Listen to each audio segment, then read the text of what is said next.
Bem, irmãos, estamos de volta aqui para falarmos um pouco mais sobre a doutrina espírita, sobre os ensinamentos e tudo que envolve esse meio espírita, o qual faço parte de alguma forma. Bem, eu trago para vocês hoje algumas informações, quer dizer, agora, né, porque eu já postei algumas hoje. Acho que foi uma ou duas, eu não sei. Bem, enfim, porque acho que é muito importante que esse momento que o Brasil está atravessando, desses conflitos políticos, sociais, está realmente abalando com muitas pessoas, e no meio espírita não é diferente. Bem, o que eu trago para vocês aqui, eu vou contar um pouquinho das minhas experiências no meio espírita, nas coisas que eu vivi, passei, e nas coisas que atualmente estão, de certa forma, acontecendo comigo, me envolvendo também. Bem, alguns anos atrás, eu comecei a frequentar uma casa espírita no Rio de Janeiro, a qual fui recebido de braços abertos por médios que eu sequer conhecia, não conhecia ninguém daquela casa, não era de meu convívio social, nem era familiar, enfim. Uma pessoa me indicou aquela casa espírita e lá eu fui procurar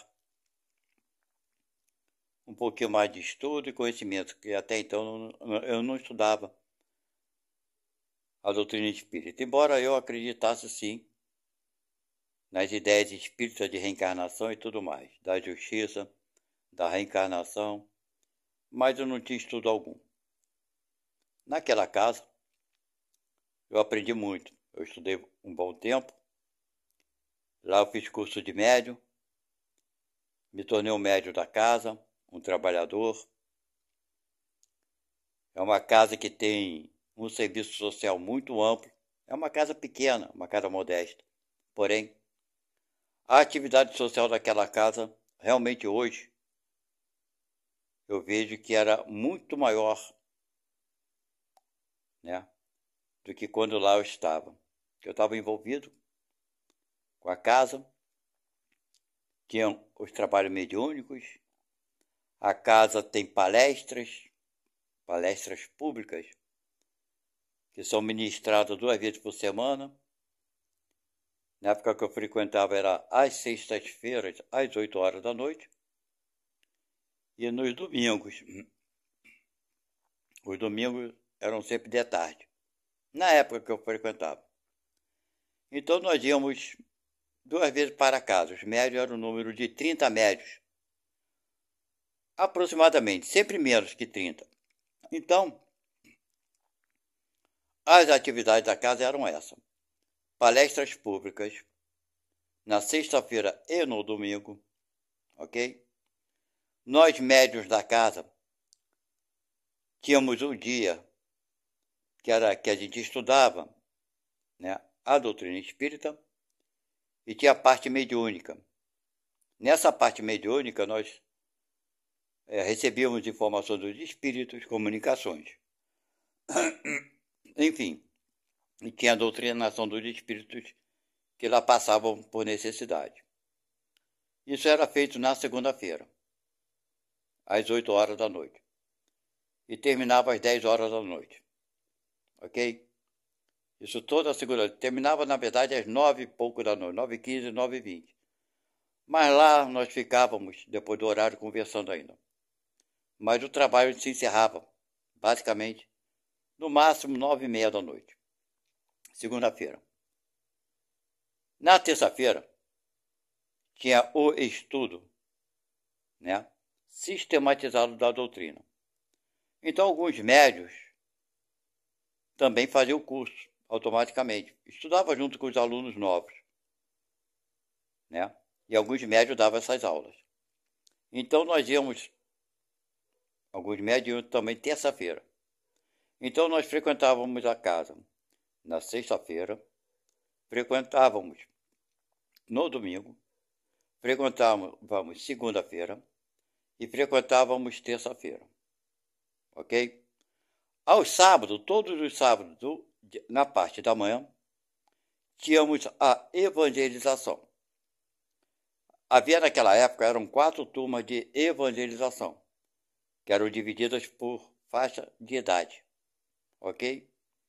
Tinha a faixa de idade menor, que era de 6 a 8 anos, a outra faixa de 8 a 10 anos, a outra faixa que era de 10 anos a 12 anos, e a mocidade, que era a partir daí. Né? Só que a mocidade não estudava nesse dia. Era um outro dia, mas depois depois começou a ser feito tudo no sábado. Ok? E quando começou a ser feito no sábado, né? Então ficou restrito, diminuímos uma turma das crianças, que ficaram dispersas em 3 turmas, e a mocidade ficou numa turma só. Tínhamos 4 turmas aos sábados. Então tínhamos 4 médios que davam essas aulas para essas crianças. Ok? As crianças chegavam na casa às 8 horas da manhã. Tomavam café, que nós fazíamos na época, era um achocolatado, leite com Nescau, com Toddy, ou achocolatado que fosse, e biscoito, de manhã cedo. Depois elas iam para a sala de aula estudar, serem evangelizadas segundo a doutrina espírita, ok? E quando dava 11h30, por aí, tinha almoço. Desculpe. Nós dávamos almoço para essas crianças. O número dessas crianças era aproximadamente de 60 alunos, distribuído em 4 turmas, que davam uma média de 15 alunos para cada turma. E cada turma ficava numa sala de aula, ok? Como eu participava também desse trabalho na época, eu então ia para casa na sexta, no sábado, no domingo, na segunda, na terça. E na quarta-feira, nós tínhamos um trabalho de desobsessão. Era um trabalho também mediúnico, fechado, que tinha a finalidade de ajudar os irmãos desencarnados, né, que estivessem nesse processo, obsediando alguém.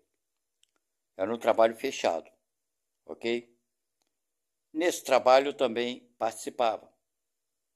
Então, irmãos, eu tinha quinta-feira de cada semana para ficar em casa. Era o único dia que eu ficava na minha casa, que eu não ia para o centro espírita. Mas nada disso me incomodava, eu até gostava, me fazia muito bem. Paralelamente com essas atividades, as quais eu já lhe falei, nós tínhamos um trabalho que era feito todo mês, que era a visita de um hospital de leprosos, que levávamos, né, para esses hospitais, atendíamos 80 internos desses hospitais, que levávamos para esses internos kits de higiene, papel higiênico, sabonete, desodorante e tudo mais. Era feita essa visita uma vez por mês. Quando nós chegávamos lá de manhã cedo, conversávamos com as pessoas internas e distribuíamos esses kits. E de lá saíamos por volta de meio-dia, que era a hora que eles se recolhiam para o almoço deles. Então nós sempre saíamos nesse horário para não atrapalhar o almoço deles. Essa visita era feita uma vez ao mês. A nossa casa também distribuía cestas básicas para as pessoas próximas, né, da casa. Famílias carentes. O número de cestas básicas era o número de 60 cestas básicas, que era feita a doação. Uma pessoa doava essas cestas básicas e nós repassávamos para essas famílias. Como a nossa casa também recebia alimentos não perecíveis, ok? Das pessoas que iam visitar a casa, assistir uma palestra, que frequentavam a casa. Então nós recebíamos 1 quilo de feijão de alguém, 1 quilo de arroz, 1 quilo de alimento, enfim. Recebíamos essas doações avulsas. E essas doações iam para um departamento, que todos sabem que se chama almoxarifado, ok? Quando muitas vezes esses alimentos que nós recebíamos, nós reservávamos uma certa quantidade principalmente feijão, arroz, espaguete, para fazer o almoço das crianças aos sábados, ok?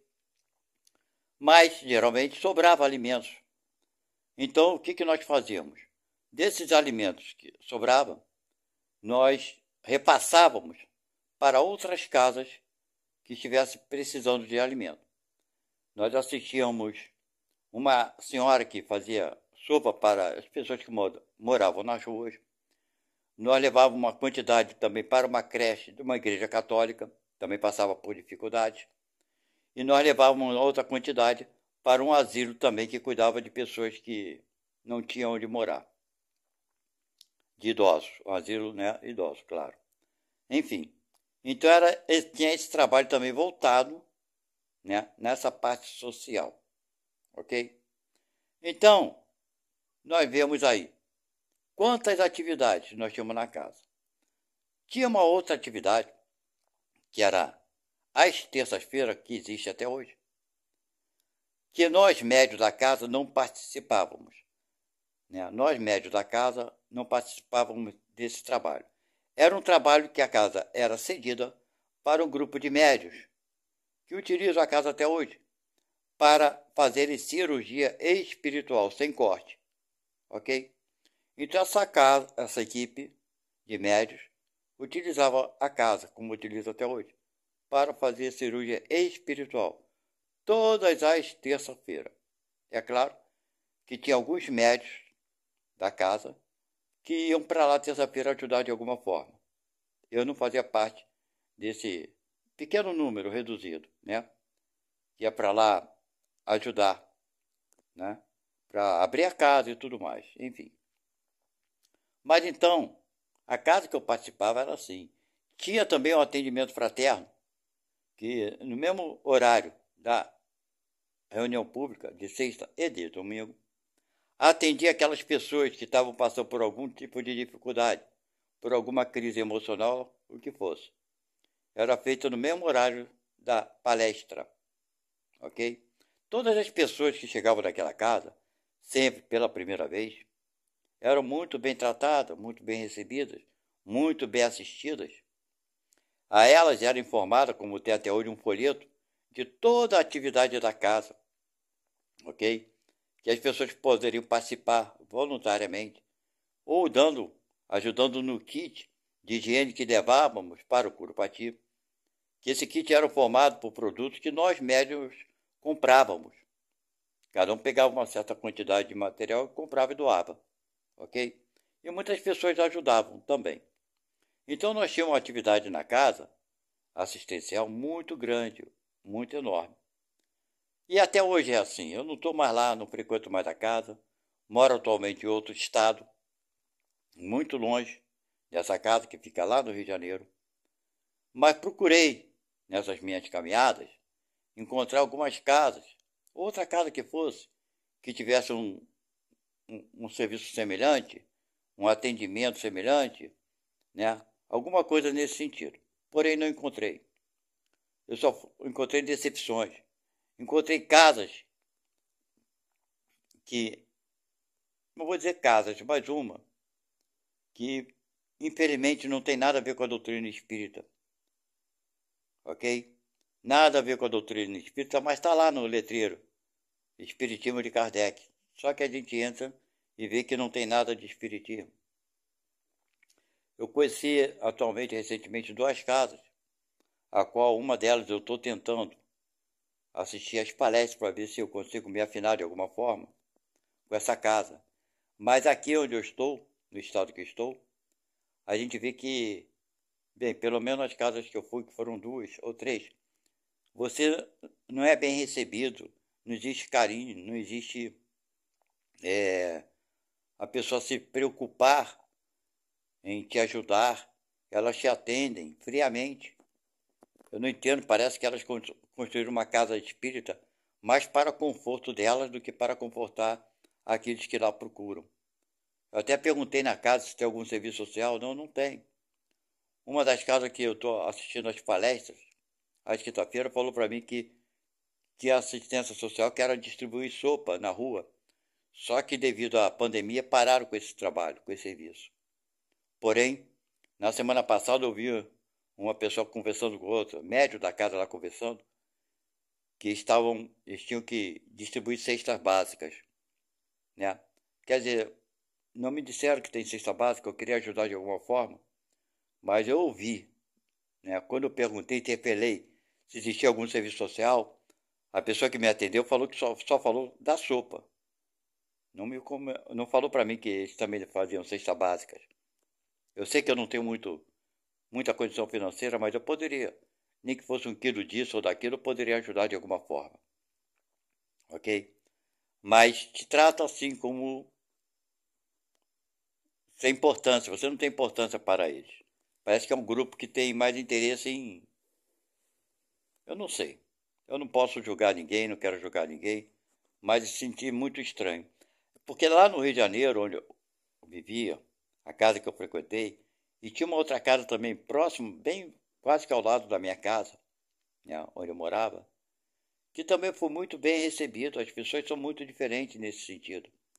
Eu cheguei lá, na primeira vez que eu fui nesse outro centro espírita no Rio, as pessoas me atenderam, perguntaram se eu queria fazer alguma coisa, se eu queria ajudar alguma coisa. Acabei ajudando, acabei indo para a cozinha, descascar batata, descascar não sei o quê, para a comida que eles dão para as pessoas da rua. Quer dizer, você se sente útil, né? Numa outra casa que eu frequentei lá, que eu fui algumas vezes também lá no Rio, é uma casa que é voltada para estudo. Cheguei lá, as pessoas têm assim, um cuidado em te tratar, em conversar contigo, em querer saber o que você está precisando, o que pode fazer para te ajudar. Aqui não, aqui você chega, a pessoa te recepciona, você tem que perguntar, elas não te dão atenção nenhuma, te respondem e te dão as costas. E são espíritas, são casas que se dizem espíritas. É muito interessante isso, né?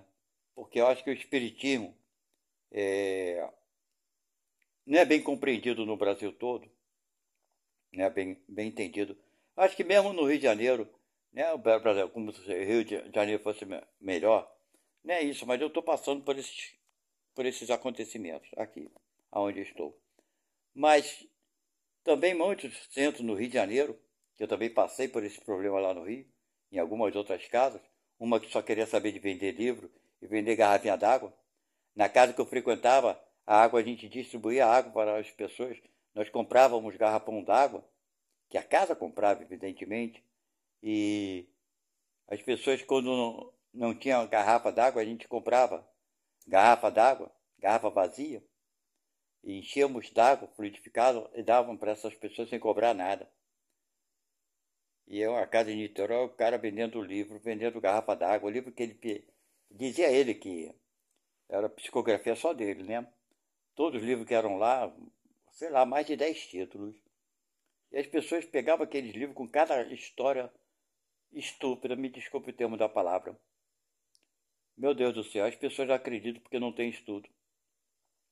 Porque as casas de espíritos, acredito eu, que não fazem isso aqui, ó, de pegar um livro desse, que é um dos 5 livros de Kardec, que é o livro dos Espíritos, pegar o Evangelho segundo o Espiritismo, pegar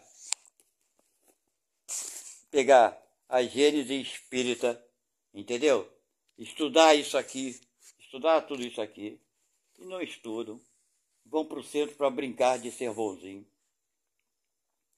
É muito interessante, eu estou falando tudo isso para quem está me ouvindo, porque nós temos que dar importância a muita coisa que não estamos dando, eu acho. Atualmente, essa confusão toda... Desculpe, eu estou com a garganta ruim hoje. Esse problema da política no Brasil é o Bolsonaro, é o Lula. Eu vejo uma porção de, infelizmente é verdade, de espíritas guardando ódio, raiva do Lula, desejando que ele e a turma dele seja resgatado por tal planeta, que ele vai ser expulso do planeta Terra. Somos espíritas, eu já não sei mais o que é ser espírita, porque se a doutrina é baseada nesses livros que eu acabei de falar, falta aqui o quê? Falta o livro dos médios e o céu e o inferno, não é isso? É o que está faltando aqui. Mas se a nossa base a gente não acredita na base, então nós somos qualquer coisa que realmente não é espiritismo. Nós temos que entendermos o que somos de fato. Tá? Eu vou ler essa parte aqui que é muito interessante, que está grifada aqui, que eu estou focando aqui, vocês estão vendo? Injúrias e violências. E vem dizendo assim, né? Bem-aventurados aqueles que são brandos, porque eles possuirão a terra. São Mateus, capítulo, versículo 5. Número 2. Bem-aventurados os pacíficos, porque eles serão chamados filhos de Deus. Idem, versículo 9. Número 3. Aprendestes o que foi dito aos antigos: não matareis. E todo aquele que matar merecerá ser condenado pelo julgamento. Mas eu vos digo que todo aquele que se encolerizar contra seu irmão, merecerá ser condenado pelo julgamento. Desculpe, que todo aquele que encolerizar contra seu irmão merecerá ser condenado pelo julgamento. Que aquele que disser a seu irmão raca merecerá ser condenado pelo conselho, e que aquele que lhe disser sois louco merecerá ser condenado ao fogo do inferno. Idem, versículo 21 e 22. Por essas máximas, Jesus faz da doçura, da moderação, da mansuetude, da afabilidade e da paciência uma lei. Condena, por conseguinte, a violência, a cólera e mesmo toda expressão descortês com respeito ao semelhante. Raca era entre os hebreus um termo de desprezo que significava homem de má conduta e se pronunciava escarrando e desviando a cabeça. Ele vai mesmo mais longe, uma vez que ameaça com o fogo do inferno aquele que disser ao seu irmão: sois louco. É evidente que aqui, como em toda circunstância, a intenção agrava ou atenua a falta, mas em que uma simples palavra pode ter bastante gravidade para merecer uma reprovação tão severa. É que toda palavra ofensiva exprime um sentimento contrário à lei de amor e da caridade, que deve regular as relações dos homens e manter entre eles a concórdia e a união, que é um insulto à benevolência recíproca e à fraternidade, que entretém o ódio e a animosidade. Enfim, que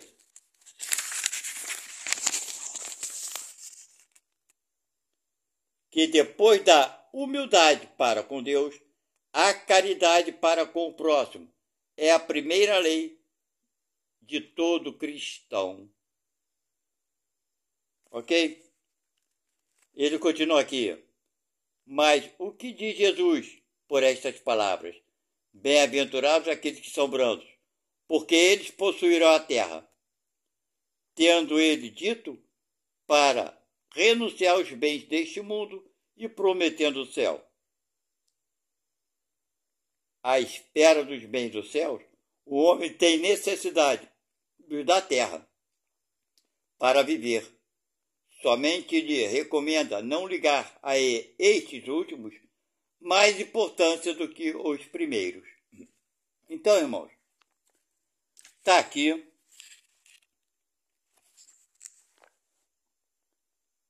não são palavras minhas, está no Evangelho.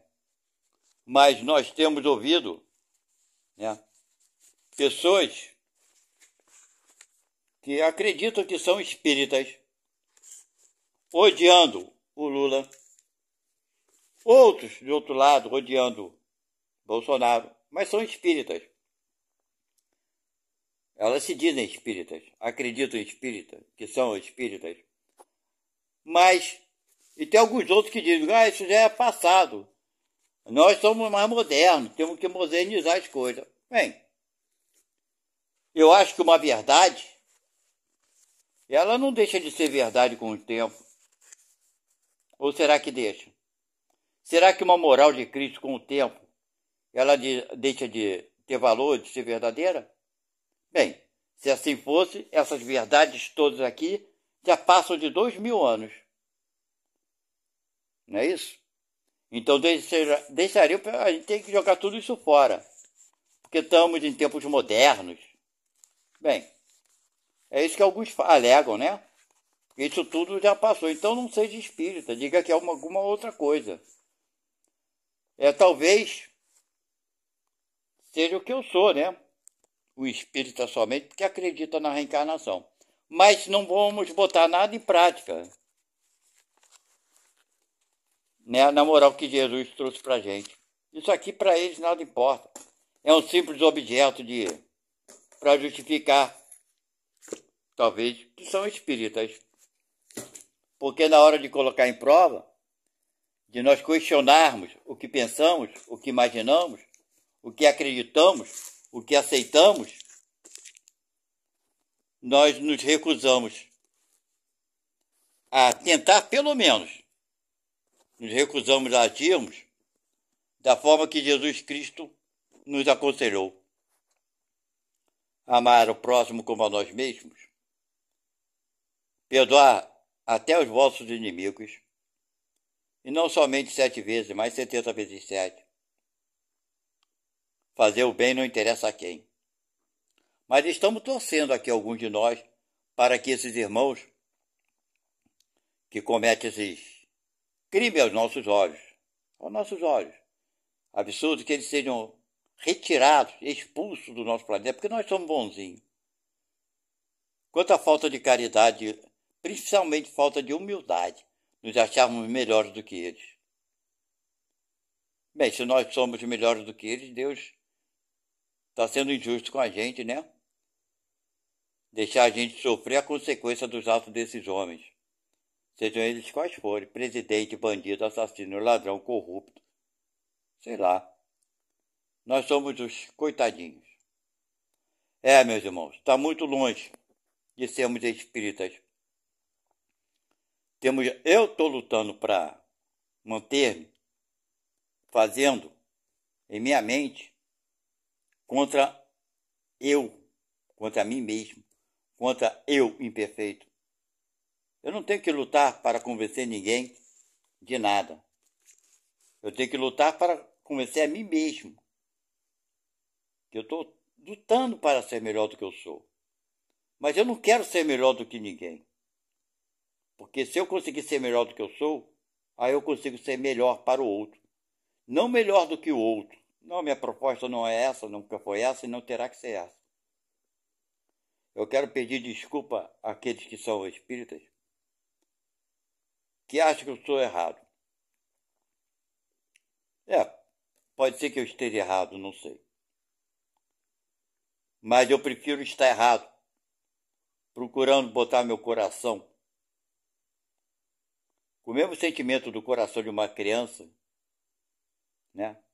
Aquela que não vê maldade em nada, do que ter o coração do adulto que vê maldade em tudo. Parece-me que também, nos ensinamentos de Jesus, aqui está, no Evangelho, basta eu procurar, quando Jesus fala que se sua mão for motivo de escândalo, arranca. Se a sua vista for motivo de escândalo, arranca-a. Se seu ouvido for motivo de escândalo, arranca-o fora. Se sua língua for motivo de escândalo, arranca ela fora. Resumindo, que é melhor entrar no reino do céu mutilado do que entrar no reino do céu com tudo, sem uma mutilação qualquer, mas carregado de julgamento do seu semelhante. Não é verdade? Então, se a nossa mão for motivo para escandalizar alguém, fazer mal para alguém, vamos arrancar. Se nossos ouvidos ouvirem coisas que realmente nos farão que tomemos julgamento inadequado ao nosso irmão, vamos tapar nossos ouvidos. Da mesma forma, nossas vistas, se for ver a maldade alheia, que a gente fecha nossas vistas. É bem assim. Se contradiz bastante isso que eu falo com aqueles que dizem que nós temos que tomar alguma atitude. A atitude que temos que tomar, meus irmãos, não é contra ninguém. É contra nós mesmos. Nossas ideias erradas, equívocas. Essa ideia que achamos que temos o direito de julgar alguém. Repito muitas vezes, vigiai e orai. Nós estamos vigiando o comportamento dos outros e achamos que estamos fazendo bem orando para os outros. Hipocrisia. Hipocrisia. Até a próxima, irmão. Com muita tristeza, eu fiz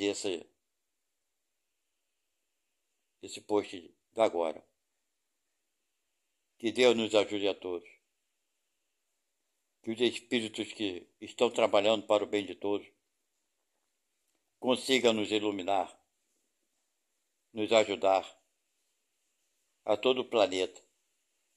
Não só aqueles que pensam igual a gente. Não. A todos. Sem qualquer exceção. Porque é muito triste saber que ainda tem um irmão que é tão mau, que comete tantos crimes, assassinatos, etc. e tal. E eu não posso ficar feliz em saber que tem um irmão que ainda está sob essa condição. Ele precisa de ajuda. Tanto quanto eu preciso, mas ele muito mais do que eu. Que Deus me ilumine, meu espírito. Ilumine a mim. Meu espírito não, porque eu não tenho espírito, eu sou ele próprio. Que Deus me ilumine, me dê muita força. Muita, meu Deus, por favor. Para que eu possa ajudar esses irmãos. Para que eles consigam entender um pouco mais do que vem a ser amor. Que Deus me ilumine e me ajude nessa caminhada tão difícil. Nessa caminhada que escolho de ajudar principalmente, não aquele que se acha perfeito, mas ajudar aquele que mais precisa de ajuda, que são aqueles irmãos que ainda não entenderam o que vem a ser amor. Esses que cometem esses crimes absurdos. Que as minhas orações nesse momento seja para todos eles. Que eles sejam protegidos, amparados, esclarecidos e terem novas oportunidades para repararem, para crescerem. Que assim seja, meu Pai. Obrigado a todos. Fiquem na paz de Deus.